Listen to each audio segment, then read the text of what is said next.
انتوا بتتحكموا في 120 مليون مصري. يعني هل انت عايز تعتزل يا صلاح من غير ما تاخد بطوله؟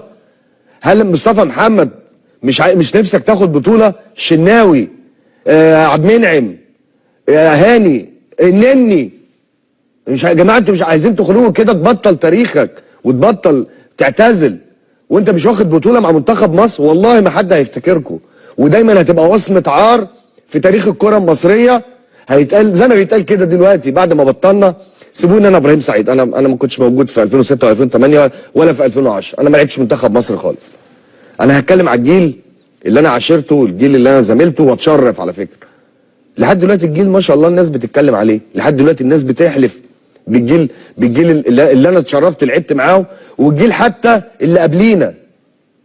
كابتن جوهري رحمه الله عليه، كابتن حسام حسن، كابتن هاني رمزي، مدحت عبد الهادي، نادر السيد، عصام الحضري، طارق مصطفى. لحد دلوقتي كابتن طارق مصطفى عايش على الهدف بتاعه، احمد حسن عايش على الهدف بتاعه. في حاجات كده هي دي اللي مؤثره مع الجمهور. لا دول بيعيشوا على حرق دمنا، هما ازاي يحرقوا دمنا وخرجنا مخنوقين من حياتنا. معلش اصل الرطوبه والشرخ اللي في الحيطان مش خلينا مش عارف نشتغل. رطوبه ايه يا عم؟ هو انا جاي مبلط محاره يلعب مع المنتخب؟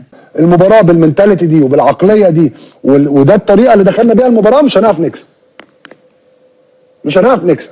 العب، موت نفسك، اجري، خش في كل كره مشتركه، كل سبرنت تقدر تعمله ما تبخلش بيه، كل متر بتعمله بيفرق معانا. ولما تكون تعبان شاور للمدرب خلاص انا خلصت، وينزل حد تاني ينزل يكمل المهمه اللي انت بداتها مره تانيه.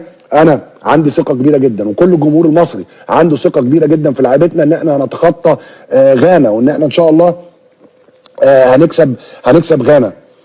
وانا يعني مراهن ان احنا ان شاء الله هنكسب غانا، بس نحترمهم وما نبالغش في احترامهم.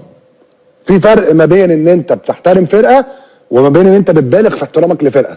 لا، غانا فرقه كبيره، فرقه محترمه، عندهم لعيبه كويسه، واحنا فرقه كبيره قوي. لازم يبقى عندنا ثقه في نفسنا ان احنا ان شاء الله هنتخطى هذه المباراه، ونستغل الضغوط الكبيره اللي موجوده على كريس هيوتن، واللي موجوده على جورج بواتينج، واللي موجوده على الاتحاد الغاني، واللي موجوده على اللعيبه نفسهم. دعونا ننسى اخطاء الماضي لنرتكب اخطاء جديده.